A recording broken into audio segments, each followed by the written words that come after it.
At a party, we played Truth or Dare. I lost. I chose Dare. Call your ex my boyfriend. Carter had a cigarette dangling from his lips and chuckled. She doesn't have an ex. I'm her first love. I do. Carter froze, his smile vanishing in front of everyone. I dialed that number I knew by heart.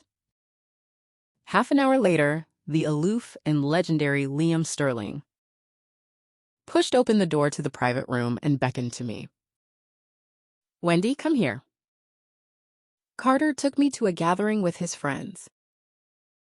After dinner, everyone suggested playing Truth or Dare. Carter lost the first round. He chose Dare. A guy sitting by the door got excited. Let's play big. Young Master Carter. Call your ex, dare or not. The atmosphere instantly ignited. Amidst everyone's cheering, Carter rubbed my hand. He had a pair of peach blossom eyes that looked affectionate, even when looking at a dog. He asked me, "Babe, can I call?" I knew he had an ex-girlfriend. After all, Carter was the campus hunk of a university. His dating history was always under scrutiny. Sister-in-law, gotta have some game spirit. Under everyone's expectant gaze, I smiled and nodded. It's fine. Sister-in-law is generous. Carter smiled, pinched my cheek, and took out his phone. The call was picked up after 3 rings. Bella, I'm drunk. Come pick me up. Carter gave the address and hung up. Without waiting for a response, he tossed his phone onto the table casually and went back to playing with my hand. My hands were soft and pale. Carter loved to knead my palms whenever he had nothing to do, playing with them tirelessly. His friend mocked him. Young Master Carter, you that confident your ex will show up? He scoffed, his tone full of confidence. My understanding of her, she'll be here in 10 minutes. Then he glanced at me sideways, afraid I might be unhappy, and added, "Babe, don't be mad. It's just a game." 8 minutes, his ex-girlfriend arrived. Red wavy hair, hot body, a completely different type of woman from me. She opened the door and immediately spotted the conspicuous Carter. Her eyes lit up when her gaze swept over me beside him. She paused abruptly. There was a hint of coquettish blame in her eyes as she looked at Carter. "Carter, you playing me?" The guy to Carter's right quickly gave up his seat. "Mr. Bella, sit here." Bella seemed to know everyone present and sat down without hesitation. Carter freed a hand to place a glass of alcohol in front of her. "Knew you loved this here, saved it for you." Bella didn't say much. Down the glass in one go. "Sister Bella is mighty." The crowd cheered continuously. Bella poured herself another full glass, turned to look at Carter with a beaming smile. "Carter, shall we go?" Carter's hand had let go of mine. At some point, he clinked glasses with Bella playing drinking games and rolling dice. It made me the good girl look out of place. I was severely allergic to alcohol. My juice glass was already empty. Carter was having too much fun. He started putting his arm around shoulders, but not my shoulders, seemingly blinded by alcohol. He naturally draped his arm around his ex-girlfriend's shoulder. She didn't seem to mind letting him do it. The people around didn't seem to think anything was wrong either. until the drinks went round again, and we entered the next round of truth or dare. Unfortunately, I lost. Everyone let loose in this round. They jeered at me. Old rules. Call your ex. Carter was already sitting back beside me, his face flushed with alcohol. Hearing this, he chuckled. She doesn't have an ex. I'm her first love, babe. I'm your first man, right? Although he was asking me, his face held absolute confidence in himself, because I had always maintained a good girl image in front of everyone, so everyone believed Carter's words. Not a doubt. Then sister-in-law has to drink these 3 glasses. Sister-in-law is so innocent. Young Master Carter, you're lucky. Drink up. Drink up. Carter's eyes crinkled in a smile. He was in a good mood. I'll drink this for her. He started to stand up to take the glass. I suddenly reached out to stop him. Amidst the noise of the crowd, I spoke slowly. I do. Carter froze, suspecting he heard wrong. What did you say, babe? The room went silent instantly. I blinked, my tone serious. Carter, don't drink yet. I haven't lost for sure. For some reason, Bella burst out laughing. Carter's smile vanished. She patted Carter's shoulder. Carter, it's just a game. Have some spirit. Besides, I'm quite curious what your little girlfriend's ex looks like. Under everyone's playful and curious gazes, I took out my phone, pulled a number out of the blacklist, and dialed it. The phone rang for quite a while before being picked up. I poke first. I drank alcohol. Can you come pick me up? I'm out. I gave the address. Before he could speak, I hung up first. Carter stared at my dark phone screen and laughed, patted my head, his face returning to his unruly smile. Babe, no need to find a random person to bluff.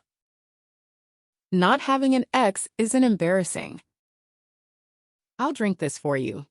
Carter looked pleased, picked up the 3 glasses on the table and downed them all. No one took this interlude seriously. Next round, Bella was eager to try. Bella, I advise you not to play. You're a black hole for games. Carter said familiarly. Bella refused to accept it and glared at him. Watch me win. Sure enough. Bella lost. Sister Bella. Truth or dare? Bella glanced at Carter and shrugged. My ex is already here. I choose truth. Carter's friend's playful gaze circled the 3 of us. Then I'll just ask something random. Sister Bella, do you still like your ex? Question was anything but random. Bella didn't speak for several seconds. I forfeit. She laughed self-deprecatingly. She poured 3 full glasses and started drinking. The hand playing with my hair suddenly stopped. In the moment, Bella fell silent. Carter's gaze had been fixed on her, watching her drink glass after glass. His eyes were dark. No one knew what he was thinking. I pulled my hair out of his hand and handed him my empty cup. Carter, pour me some water. Carter snapped back to reality. He grabbed a cold beer nearby and filled my cup. I looked at the cup, quickly forming condensation droplets, and didn't make a sound. Carter's friend tried to break the awkward atmosphere. Come on. Come on. Wayne jounced, then the door to the private room was pushed open. Liam Sterling, dressed in business attire, appeared at the door. His cool gaze landed on the beer, still emitting cold air in front of me.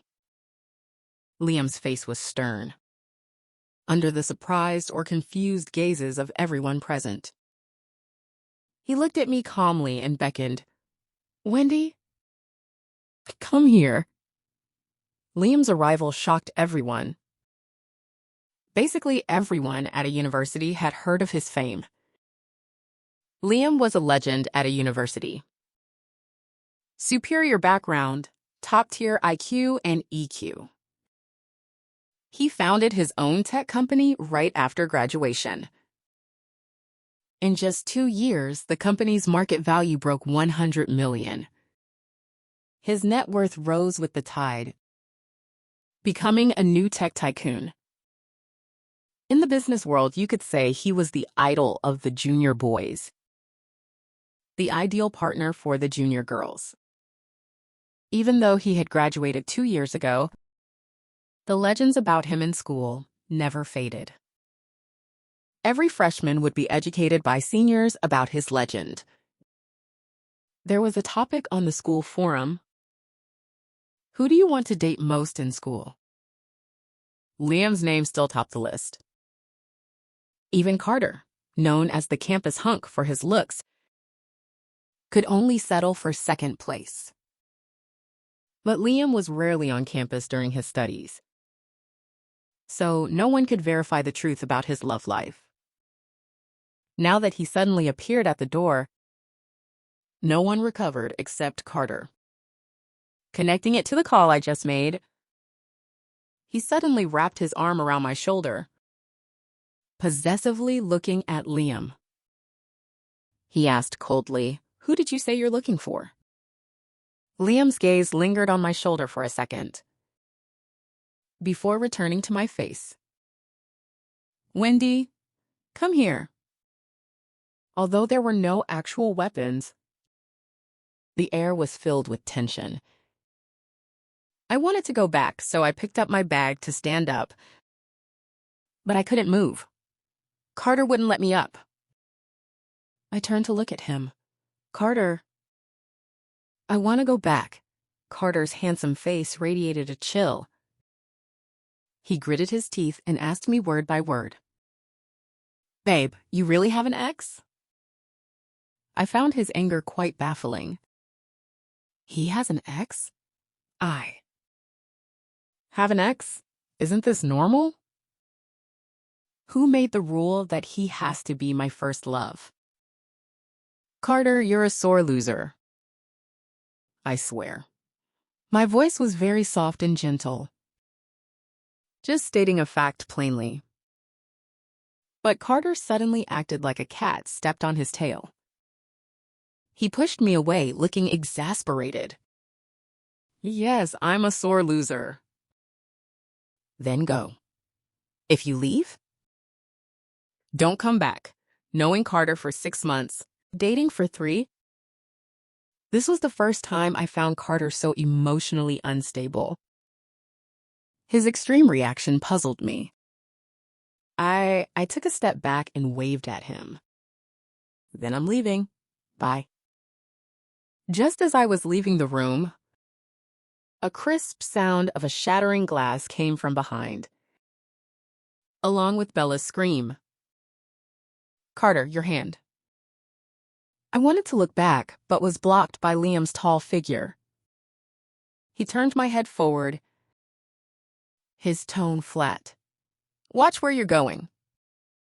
The hallway outside the private room felt colder than I remembered.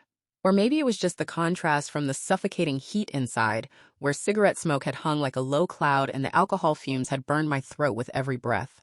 My heels clicked against the marble floor in an uneven rhythm. I'd forgotten how uncomfortable these shoes were. Carter had picked them out last week, insisted they made my legs look incredible. I'd worn them to please him, even though the straps cut into my ankles. Liam walked 3 steps ahead, his stride measured and unhurried. The overhead lights caught the fine wool of his charcoal suit, making it shimmer slightly with each movement. I watched the set of his shoulders, the way his hands stayed relaxed at his sides despite the tension that had saturated that room moments ago. He'd always move like this, I remembered. Like he had all the time in the world, like nothing could rattle him.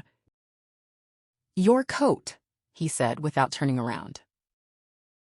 I glanced down at my bare arms, suddenly aware of the goosebumps rising on my skin. I'd left my jacket draped over the chair beside Carter. "I don't need it. It's 38 degrees outside." I said I don't need it. Liam stopped. The hallway stretched empty in both directions, the muffled bass from various private rooms creating a disjointed soundtrack. He turned to face me, and for the first time since he'd appeared at that door, I got a proper look at him. 2 years had sharpened the angles of his face, carved definition into his jawline. There were faint shadows under his eyes that spoke of late nights and early mornings, but his eyes remained the same, that particular shade of dark brown that looked almost black in dim lighting, seeing too much. "You're shivering," he observed. "I'm fine." He studied me for a moment longer, then shrugged off his suit jacket. Before I could protest, he draped it over my shoulders. The fabric held his warmth and the faint scent of cedar and something crisp, maybe his cologne. I remembered that smell. It used to cling to my clothes after we'd spent time together, a detail I treasured and tried to preserve by not washing my sweaters too often. "Can you walk in those shoes?" he asked, glancing at my feet. "I've been walking in them all night." That's not what I asked. The ankle straps had indeed rubbed my skin raw. I could feel the beginnings of blisters forming, hot and insistent. But I'd rather walk barefoot across broken glass than admit weakness right now, especially to him. "I'm capable of walking, Liam." Something flickered across his expression, too quick for me to identify. "You always were stubborn." "You say that like it's a character flaw." "I say it like it's a fact." We stood there, the space between us filled with words we weren't saying. I could still hear Bella's scream echoing in my head, see the moment Carter's face had transformed from anger to shock. Part of me wanted to know if he was okay, if the glass had cut him badly. The larger part remembered how easily he'd draped his arm around Bella's shoulders, how naturally he'd smiled at her, how quickly his hand had left mine. "We should go," Liam said, breaking the silence. "Where?" "Away from here." It was answer enough. I nodded and followed him toward the exit, my feet screaming protest with each step. Liam noticed, of course. He noticed everything. Without a word, he adjusted his pace, slowing to match mine. It was such a small gesture, but it made my throat tight. The night air hit us like a wall when we stepped outside. Liam had been right about the temperature.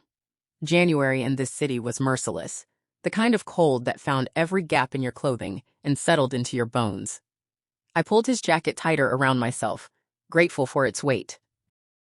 His car was parked in the VIP section, a sleek black sedan that probably cost more than most people's annual salary. He opened the passenger door for me, waiting until I was settled before closing it with a soft click. The interior smelled like leather and that same cedar scent. Classical music played at barely audible volume through the speakers, something with strings that sounded melancholy. Liam slid into the driver's seat and started the engine but didn't immediately pull out. Instead, he reached into the glove compartment and retrieved a first aid kit. Of course he had a first aid kit. Liam was the type of person who prepared for contingencies, who thought 3 steps ahead while everyone else was still processing step 1. "Give me your feet," he said. "What?" "Your ankles are bleeding. Give me your feet." I looked down and saw he was right. Thin trails of red had started seeping from beneath the straps. I hadn't even felt it happen, too numb from everything else. "I can take care of it myself when I get home." "Wendy." Just my name, said in that particular way he had, firm but not unkind. It was the voice that used to convince me to leave the library at midnight instead of pulling another all-nighter, the voice that had talked me down from panic attacks before major presentations. I unbuckled my seatbelt and angled toward him, extending one foot. His hands were warm as they unbuckled the strap, careful not to pull against the raw skin. He cleaned the wound with an antiseptic wipe, the sting sharp enough to make me inhale quickly. "Sorry," he murmured, his focus absolute as he applied a bandage with practiced precision. "Since when do you know first aid?" "Since always. You just never needed it before." That wasn't quite true. I'd needed a lot of things from him before, but I'd been too proud to ask. Or too scared. Fear and pride often looked identical from certain angles. He moved to my other foot, repeating the process with the same gentle efficiency. When he finished, he didn't immediately release my ankle. His thumb traced a small circle against my skin, just once, so brief I might have imagined it. Then he let go and returned the kit to the glove compartment. "Better?" he asked. "Yes, thank you."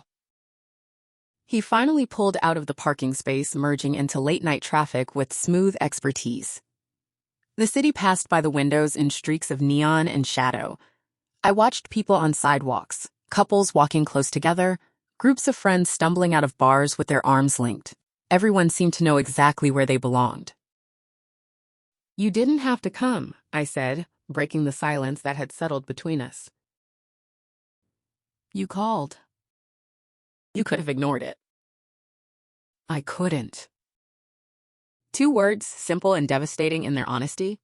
I turned to look at his profile, illuminated intermittently by passing streetlights. His jaw was set, his eyes fixed on the road ahead.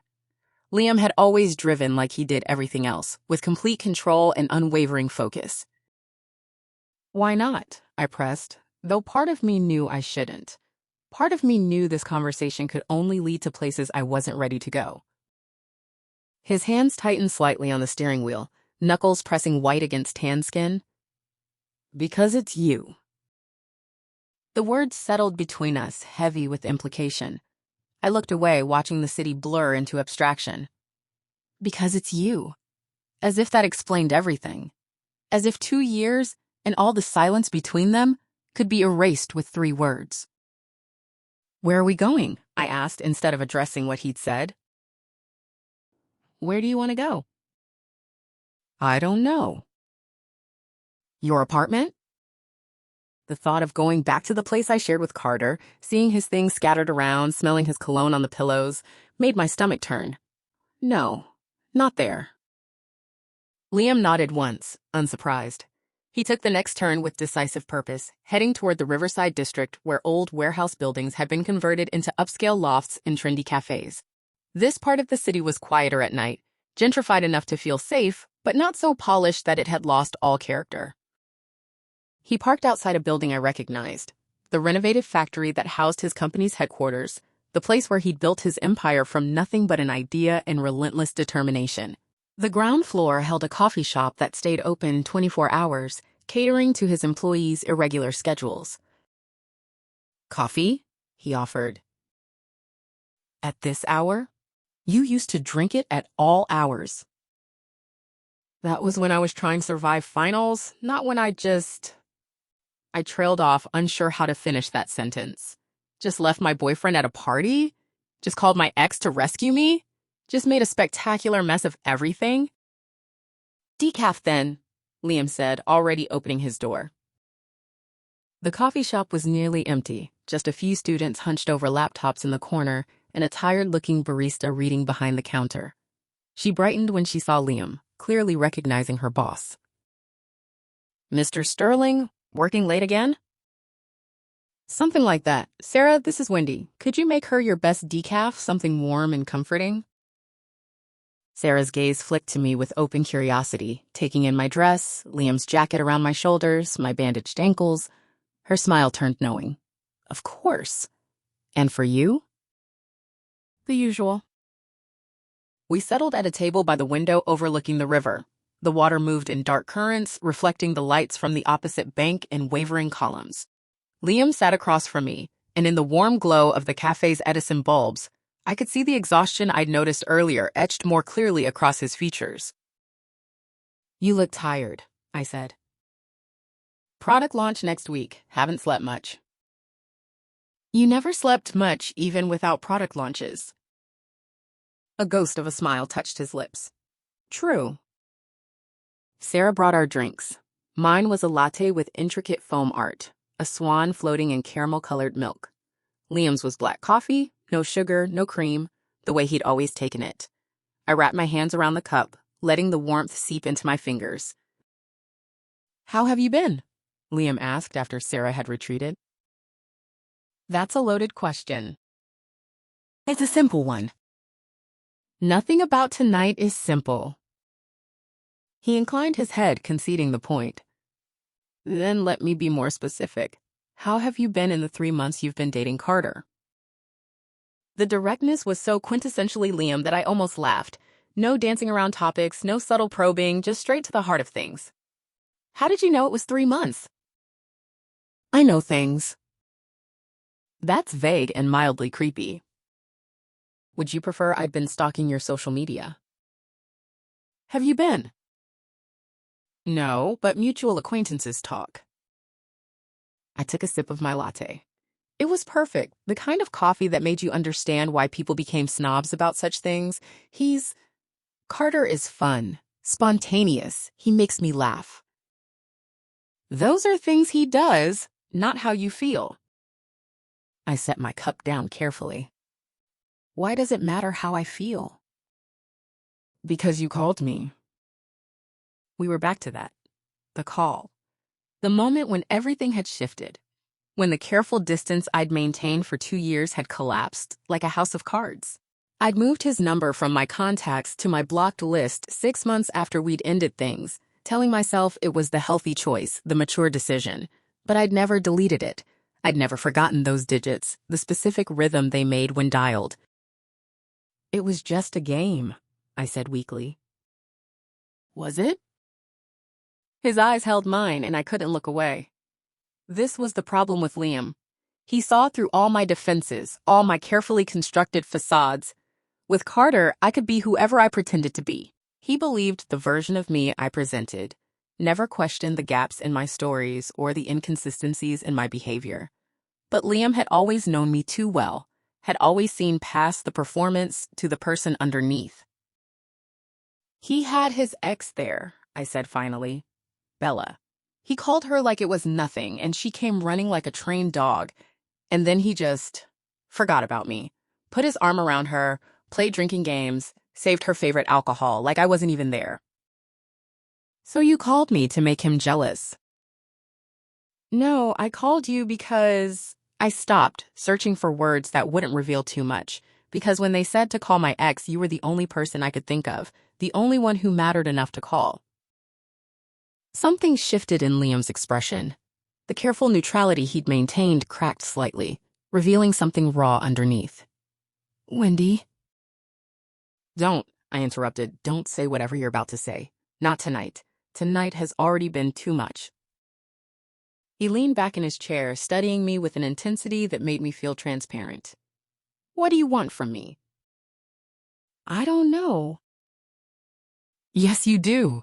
You always know. You just don't always say it. He was right, damn him. I did know. I'd known the moment I dialed his number, the moment I'd heard his voice on the other end of the line after 2 years of silence. I'd known when he'd walked through that door with his stern face and his calm authority, known when he'd bandaged my ankles with gentle hands, known when he'd brought me here instead of taking me home. I want to not feel like an idiot, I said quietly. I want to not have wasted 3 months on someone who still isn't over his ex. I want to not have spent 2 years convincing myself that leaving you was the right decision when every day since has felt like I made a terrible mistake. The words hung between us, too honest, too revealing. I waited for him to say something cutting, something that would put me in my place for having the audacity to walk away and then admit regret. But Liam just looked at me with those 2 knowing eyes. Why did you leave? He asked softly. You know why? I know what you said at the time, that I worked too much, that you felt like you were competing with my company for my attention, that you needed someone who could be more present. He paused. I've never been sure I believed those reasons. They were true. They were partial truths. There was something else, something you didn't say. I looked away, focusing on the river outside. A boat passed by, its lights creating ripples of gold across the dark water. Does it matter now? It matters to me. Why? It's been 2 years, Liam. You've built your company, made your millions, probably dated a dozen other women more suited to your lifestyle. 4. I blinked. What? 4 dates total. 1 coffee that lasted 30 minutes, 1 dinner I left early, 1 museum trip where she spent the entire time taking selfies, and 1 concert where I realized I was thinking about you instead of listening to the music. He said it matter-of-factly, like he was reciting a shopping list. None of them made it to a second date. I don't know what to do with that information. You don't have to do anything with it. You asked, I answered. He took a sip of his coffee. Your turn. How many relationships have you had? 1. Carter. And before him? Nothing serious? A few dates here and there that went nowhere?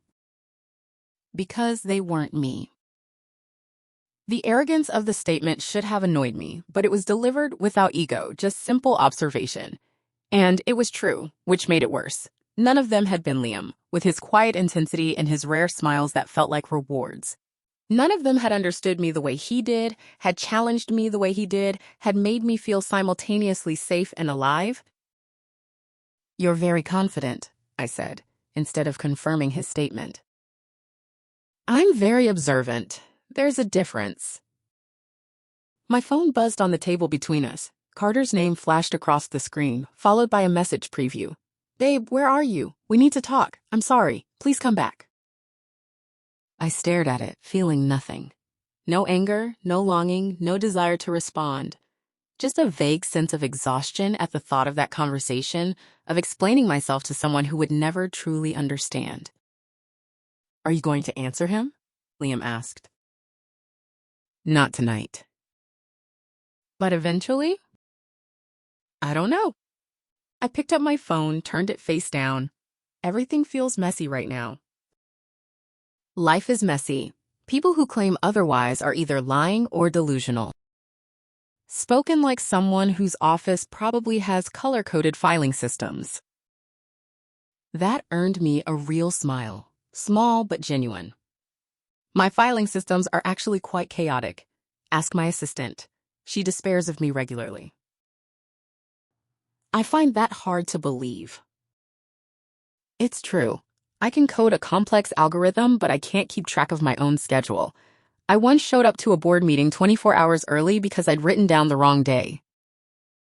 I laughed, the sound surprising me. It felt good, the release of tension I'd been carrying. That sounds like you, actually. Brilliant with the big picture, terrible with small details. Is that how you saw me? Sometimes, you'd spend hours perfecting a presentation but forget to eat lunch for 3 days straight. You used to bring me food, he said quietly. Set it on my desk without saying anything because you knew if you asked me to take a break, I'd refuse. You always ate it, though? Always. The memory sat between us, tender and painful. I'd loved taking care of him in those small ways, had loved being the person who noticed when he'd pushed himself too far. And I'd hated it too, hated that he needed reminding to take care of himself. Hated feeling like I was always chasing after someone whose attention was perpetually elsewhere. I left because I was scared, I said suddenly, the truth spilling out before I could reconsider. Because you were brilliant and driven and destined for extraordinary things. And I was just me.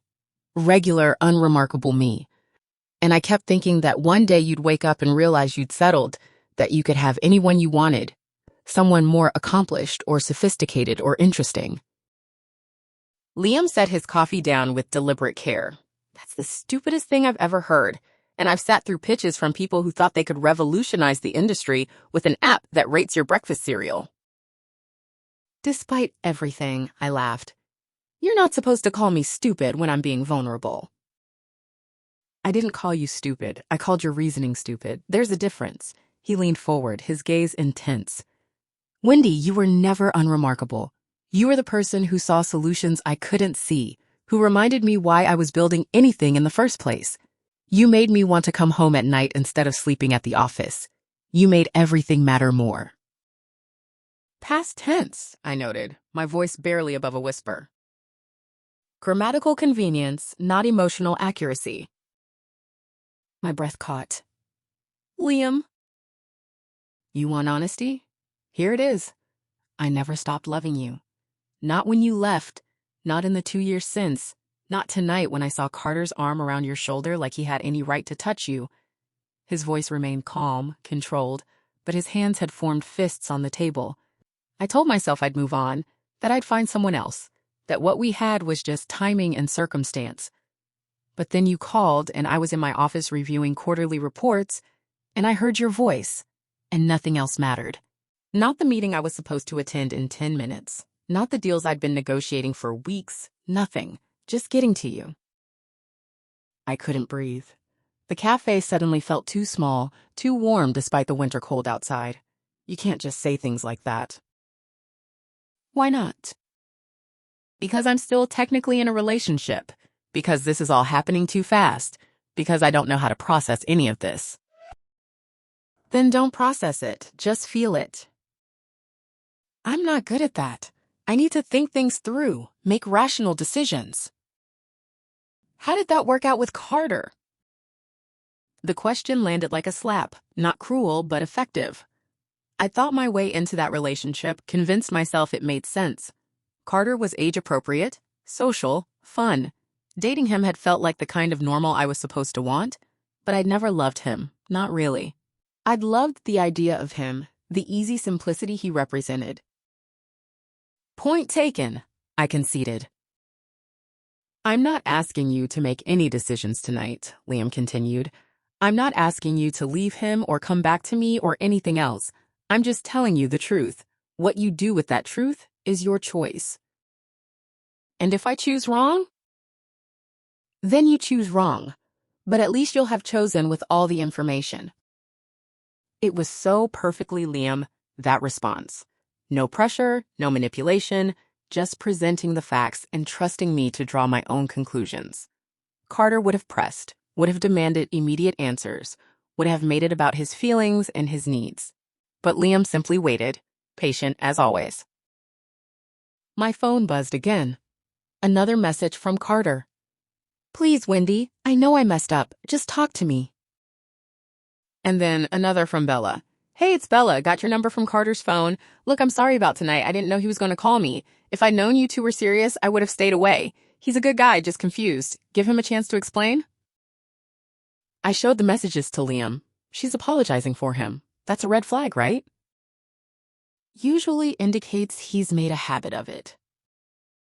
That's what I thought. I set the phone aside again. Why do I always seem to find the complicated ones? You didn't find me. I found you. And for the record, I was never complicated about how I felt, just about how I showed it. That was fair. Liam had never played games, never sent mixed signals. His feelings had always been clear, even if his time and attention had been divided. The problem had never been his commitment to me emotionally, just his ability to balance that commitment with his other responsibilities. Have you changed? I asked. In the 2 years, I mean. Are you still working 80-hour weeks? 70 usually, sometimes 60 if I delegate well. That's not exactly a huge improvement. No, but I hired a COO 6 months ago, someone I trust to handle operations while I focus on strategy and development.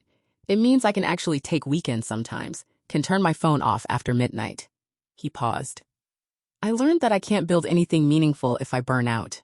And that lesson cost me the most meaningful thing I'd had. You're talking about us. I'm talking about you. The distinction mattered.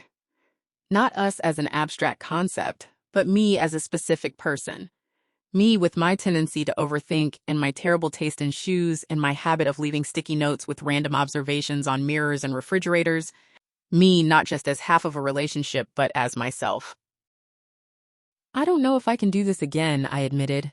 The uncertainty, the waiting, the feeling of being less important than the next big project. I'm not asking you to.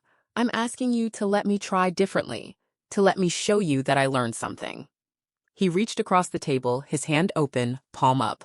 An invitation, not a demand. "I'm asking for a chance to get it right this time." I looked at his hand, at the long fingers and the calluses on his palm from years of typing and writing. I thought about Carter's hands, always soft and well-manicured, hands that had let go of mine so easily tonight. I thought about the last 2 years, the hollow feeling of going through motions, the sense of waiting for something I couldn't name. Slowly, I placed my hand in his. His fingers closed around mine, warm and sure, and something in my chest unlocked. Not quite relief, not quite joy, but something close to both. "I need to end things with Carter properly," I said. "I know. And I need time to figure out who I am outside of any relationship. I've gone from you to dating others to Carter without ever really being alone." "I understand. And I need you to promise me something." "What?" "That if this doesn't work, if we try and it falls apart again, we don't drag it out. We're honest with each other and we end it cleanly." His thumb traced circles on the back of my hand. "I promise. But Wendy?" "Yeah? It's going to work." The confidence in his voice should have scared me, but instead it felt like coming home, like finding something I'd lost and didn't realize I'd been searching for. I squeezed his hand, feeling the certainty of his grip, the steadiness I'd always found in him when I'd let myself trust it. "Arrogant," I said, but I was smiling. "Observant," he corrected, and his smile matched mine. We sat like that for a while, hands linked across the table, watching the river flow past outside. Sarah brought us fresh drinks without being asked, giving us a conspiratorial wink that made me blush. The students in the corner gathered their things and left, their laughter fading into the night. The world continued turning, indifferent to the small revolution happening at our table. Eventually, I knew I'd have to face Carter, have that uncomfortable conversation, deal with the aftermath. Eventually, I'd have to figure out how to navigate whatever Liam and I were becoming. Eventually, there would be complications and challenges and all the messy realities of trying again.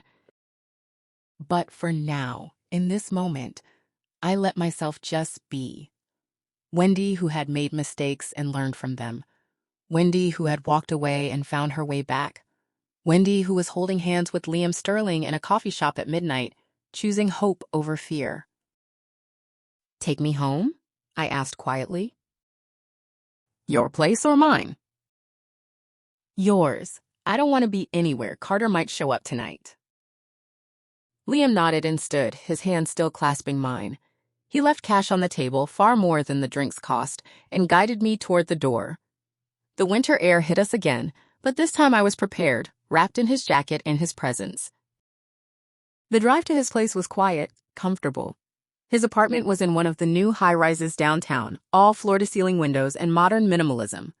It was exactly as I'd imagined it would be, sophisticated, efficient, with only a few personal touches. A photograph of his family on the mantel, a bookshelf filled with technical manuals, and, surprisingly, poetry collections. The view of the city sprawling out below like a field of electric stars. "Guest room is made up," he said, setting his keys in a bowl by the door. "Bathroom has everything you should need. I'll find you something to sleep in."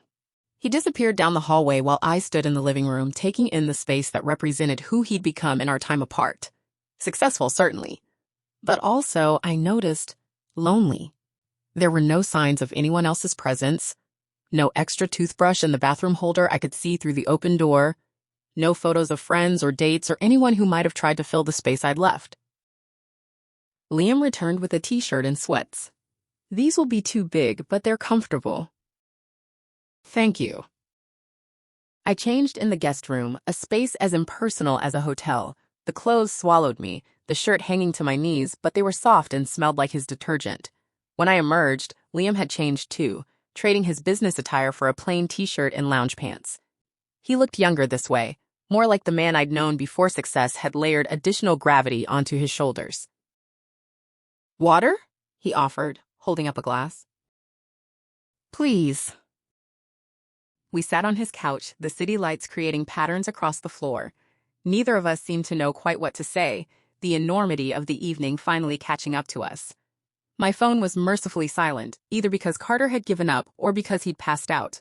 Probably the latter. "What are you thinking?" Liam asked. "That this is surreal. That 6 hours ago, I was getting ready for a party with my boyfriend, and now I'm sitting in my ex's apartment wearing his clothes and holding his hand." "Any regrets?" I considered the question honestly. No. Confused, maybe. Uncertain about what comes next, but not regretful. Good. We lapsed into silence again, but it wasn't uncomfortable. One of the things I'd always loved about Liam was his comfort with quiet, his lack of need to fill every moment with words. We could just exist together, thoughts flowing parallel without requiring constant verbalization. "You should sleep," he said eventually. "It's been a long night." "Will you be here in the morning?" "I have a call at 7, but after that I'm free. I'll make breakfast."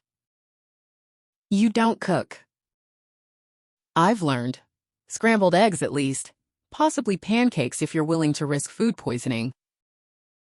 I laughed softly. Scrambled eggs sound perfect. He walked me to the guest room door, and for a moment we just stood there, neither quite ready to say goodnight. Then Liam leaned down and pressed a kiss to my forehead, gentle and chaste and full of promise. "Sleep well, Wendy." "You too." I closed the door and leaned against it, my heart racing. Through the wood, I could hear him moving away, his footsteps fading down the hall. I climbed into the guest bed, the sheets cool and crisp, and stared at the ceiling. Tomorrow, I would call Carter. Tomorrow, I would face the consequences of my choices. Tomorrow, I would begin the complicated work of untangling one relationship and considering another. But tonight, I let myself feel something I hadn't felt in 2 years, the quiet certainty that I was exactly where I needed to be. I fell asleep with Liam's jacket still draped over the chair beside the bed, a reminder that some things were worth coming back to, worth fighting for, worth the risk of trying again.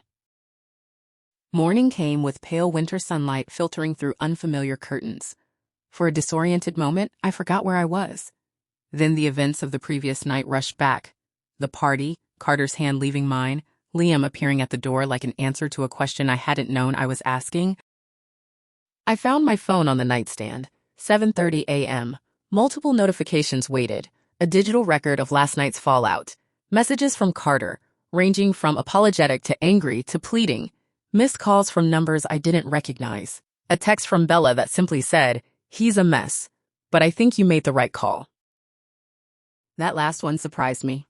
I'd expected her to defend Carter, to paint me as the villain in their story. Instead, she'd offered something like understanding, maybe even approval. I composed a message to Carter, keeping it simple. "We need to talk, but not today. I'll let you know when I'm ready." His response came immediately. "I'll wait, however long it takes." I didn't reply. Instead, I got up, splashed water on my face in the guest bathroom, and ventured out to find Liam.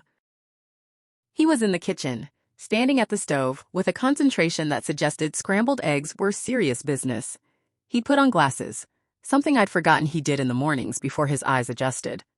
They made him look younger, softer, like the student I'd first met in an advanced algorithms class 6 years ago. "Coffee?" he offered without turning around.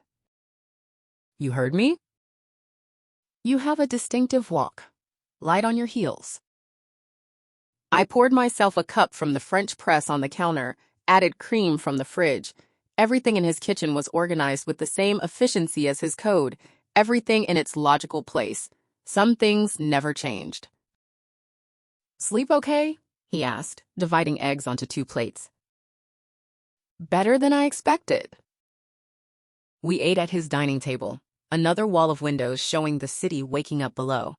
People starting their days unaware that mine had just shifted on its axis. Liam's eggs were better than I'd anticipated, fluffy and seasoned well. We ate in comfortable silence, the morning light painting everything in soft gold. "I have to go to my apartment today," I said eventually. "Get my things." "Want company?" "Carter won't be there. He has a standing basketball game on Saturday mornings." I wasn't asking because of Carter. I was asking because moving is never fun. The offer warmed me. Practical help, not jealous possessiveness. This was the Liam I'd fallen in love with, the one who showed care through actions rather than words. I'd like that, I admitted. 2 hours later, we were in Carter's apartment, the apartment I'd been sharing with him for the past month. It looked different in daylight, smaller somehow. My things were scattered throughout, a sweater on the couch, my books on the shelf mixed with his gaming magazines, my photos on the fridge. Liam handed me boxes without comment, letting me work at my own pace. He didn't ask questions about why I'd moved in with Carter so quickly or make judgments about my choices. He just helped me pack, wrapping my dishes in newspaper, carefully removing my photos from their frames. I found one of Carter and me from last month, both of us laughing at something I couldn't remember. We looked happy. Maybe we had been in that shallow way where you're enjoying the moment without thinking about the future, but there was no depth to it, no foundation. It had been a sandcastle relationship, pretty to look at, but destined to wash away with the first serious wave. "Keep it or toss it?" Liam asked, gesturing to the photo. "Toss it. No point in keeping pictures of something that wasn't real." By noon, we'd packed everything that was mine. It wasn't much. I realized I'd never truly moved in, never committed fully. Part of me had known this wasn't forever, had kept one foot out the door the whole time. As we were loading the last box into Liam's car, my phone rang. Carter. I answered, putting it on speaker. "Hello?" "Wendy, thank God. Where are you? I've been losing my mind." "I'm at the apartment, getting my things." Silence on his end, heavy with implication. "You're leaving me." "Yes." "Because of last night? Babe, I was drunk. Bella doesn't mean anything to me. I was just caught up in the game, in the moment. It won't happen again." "Carter, it's not just about last night." "Then what? What did I do that's so terrible you won't even give me a chance to fix it?" I looked at Liam, who was leaning against his car, giving me space but present if I needed him. "You didn't do anything terrible, you were just being yourself, and I was being someone I thought I should be. But we don't fit, Carter. We never really did." "That's not true. We're good together." "We're easy together. That's different." "Is this about Sterling? About your ex?" "This is about me finally being honest with myself." Another pause. When Carter spoke again, his voice had lost its pleading edge, replaced with something sharper. "So you're just going to run back to him? The guy who worked so much he forgot you existed?" "It's not fair." "Isn't it? Everyone knows about Liam Sterling, brilliant tech genius who lives for his company. You really think he's changed? You think he's suddenly going to have time for you when he didn't before?" "This conversation is over, Carter." "Wendy, wait." I hung up, my hand shaking slightly. Liam pushed off from the car, his expression carefully neutral. "He's not entirely wrong," I said quietly. "About what?" "About you working too much, about whether you've really changed." "No, he's not entirely wrong," Liam agreed, "but he's not entirely right either. I do still work long hours, I still get absorbed in projects, but I also hired help, built a team, learned to delegate, and most importantly, I learned what I was working for." He stepped closer, his voice gentle. "I built a company because I wanted to create something meaningful, but it's not the most meaningful thing anymore. You are." That's a lot of pressure. It's not pressure. It's priority. There's a difference. I wanted to believe him. God, I wanted to believe him so badly. But Carter's words had found their mark, had poked at the old fear that had driven me away in the first place. "I'm scared," I admitted. "I know. I'm scared too." "You don't seem scared." "I'm terrified. But I'm more scared of not trying than I am of failing." That, finally, was what convinced me. Not promises of change or declarations of love, but the acknowledgement of fear, the honesty about uncertainty. Liam wasn't pretending this would be easy. He was just saying it would be worth it. Okay, I said. Okay? Okay, let's try. Slowly, carefully, with our eyes open. But let's try. The smile that spread across Liam's face was like sunrise, slow and transformative. He pulled me into his arms, and I let myself sink into the embrace, breathing in cedar and certainty and possibility. Where do you want to go? He asked into my hair. I don't know. I need to find a new place, figure out my next steps. You could stay with me. The guest room is yours for as long as you need it. That seems fast. It's a guest room, not a marriage proposal. Though if you want to split rent, we can work something out. I laughed against his chest, feeling lighter than I had in months. Let me think about it. Take all the time you need. We drove back to his place, my boxes filling his trunk and back seat. As the city passed by outside, I thought about endings and beginnings, about the courage it took to admit when something wasn't working, and the greater courage it took to try again after failing. Carter would be fine. He'd find someone who appreciated his spontaneity, who thrived on his social energy, who didn't mind playing second fiddle to his ex-girlfriend's ghost. Bella would probably be fine too, would eventually stop answering his drunk calls and find someone who wanted her first, not as a consolation prize. And me? I was done being the good girl who made safe choices. I was done pretending I wanted simple when what I actually wanted was real, messy, complicated, worthwhile real. Liam parallel parked in front of his building with the same precision he brought to everything. As he turned off the engine, he looked at me with those dark eyes that saw too much. What are you thinking? He asked. That I'm exactly where I'm supposed to be. With me? With me, and also with you. He smiled, understanding the distinction. Then he got out and started unloading boxes, and I joined him. And together we carried the pieces of my life into his apartment, into our future, into whatever came next. 3 months later, I moved into his place properly, claiming half the closet and putting my books on his shelves and leaving sticky notes with observations on his bathroom mirror. He cut back his hours to 60 a week and took entire weekends off and showed up to dinner on time more often than not. We fought sometimes about his tendency to overwork and my tendency to assume the worst, but we fought fairly, honestly, with the goal of understanding rather than winning. In Carter? He sent me a message a month after I left. You were right. About us. About Bella, too. Hope you're happy with Sterling. He's a lucky bastard. I showed it to Liam, who just smiled and kissed the top of my head and went back to whatever code he was writing because he was confident enough not to need validation from my ex, secure enough in what we had that Carter's opinion was irrelevant.